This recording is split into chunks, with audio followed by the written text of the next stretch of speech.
স্ক্রিপ্টটা পড়ার অনুরোধ জানিয়ে সবাইকে। প্রধানমন্ত্রীর নির্বাচনী প্রতিশ্রুতির ৫ দফা বাস্তবায়ন কার্যক্রম তুলে ধরে খুলনায় প্রেস ব্রিফিং করেছে বিভাগীয় তথ্য অফিস। বুধবার সকালে খুলনা প্রেস ক্লাবের হুমায়ুন কবির মিলনায়তনে অনুষ্ঠিত ব্রিফিংয়ে সভাপতিত্ব করেন জেলা তথ্য অফিসের পরিচালক গাজী জাকির হোসেন। লিখিত বক্তব্য পাঠ করেন বিভাগীয় তথ্য অফিসের উপপরিচালক ইব্রাহিম আল মামুন।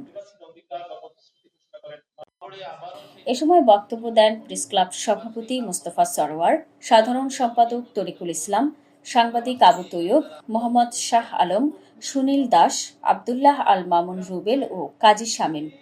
ব্রিফিংয়ে ফ্যামিলি কার্ড, নদী ও খাল খনন ও পুনর্খনন, বৃক্ষরোপণ ও পরিবেশ সংরক্ষণ, নারীদের জন্য গাড়ি এবং কৃষক কার্ড ও কৃষি ঋণ মওকুফ সহ সরকারের ৫ দফা কার্যক্রম তুলে ধরা হয়।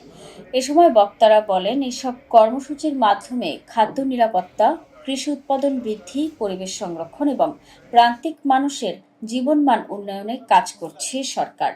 এছাড়া গণযোগাযোগ অধিদপ্তরের বিভিন্ন প্রচার কার্যক্রম তুলে ধরে সরকারের উন্নয়ন কর্মকাণ্ড প্রচারে সাংবাদিকদের সহযোগিতা কামনা করা হয়।